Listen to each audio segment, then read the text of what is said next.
বিশ্ব ফুটবলের সর্বোচ্চ নিয়ন্ত্রক সংস্থা ফিফার সভাপতি জিয়ান্নি ইনফান্তিনোকে ঘিরে তৈরি হয়েছে বড় ধরনের সংকট। বিশ্বকাপ সহ ফিফার বিভিন্ন টুর্নামেন্টের বাণিজ্যিক অংশীদারিত্ব বেসরকারি বিনিয়োগকারীদের কাছে বিক্রির পরিকল্পনা সামনে আসতেই তার বিরুদ্ধে অবস্থান নিয়েছে বিশ্বের প্রভাবশালী ফুটবল সংস্থাগুলো।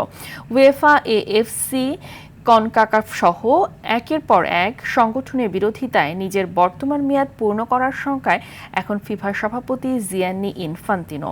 বিস্তারিত জানাচ্ছেন মুনসাদ্দিন নুরী।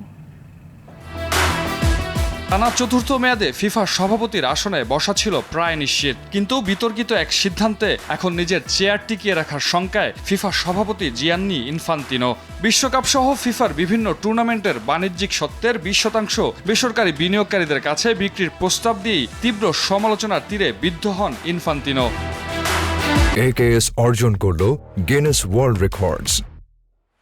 AKS 2027 থেকে 31 মেয়াদে ফিফা সভাপতি পদে পুনর্নির্বাচনে ইতিমধ্যেই তার প্রতি সমর্থন প্রত্যাহার করেছে ওয়েলস ফুটবল অ্যাসোসিয়েশন।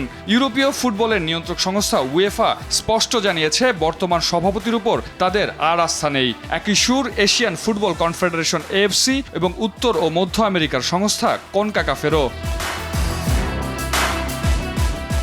ধারণা করা হচ্ছে ইনফান্তিনো সরে না দাঁড়ালে তার বিরুদ্ধে অনাস্থা প্রস্তাব আনতে পারে উয়েফা। ইতিমধ্যে ফিফা সভাপতি ও কয়েকজন শীর্ষ কর্মকর্তার বিরুদ্ধে আইনি নোটিশও পাঠিয়েছে সংস্থাটি। তদন্তের স্বার্থে ফিফার বিভিন্ন প্রকল্প সংশ্লিষ্ট সব নথি, ইমেইল ও ইলেকট্রনিক তথ্য সংরক্ষণের নির্দেশও দেওয়া হয়েছে।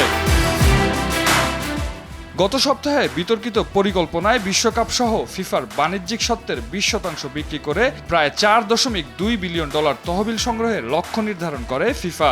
এরপর প্রবল সমালোচনার মুখে সেই পরিকল্পনা থেকে সরে আসে সংস্থাটি। তবে তাতেও ইনফান্তিনোর চেয়ার রক্ষার সম্ভাবনা খুবই সীমিত।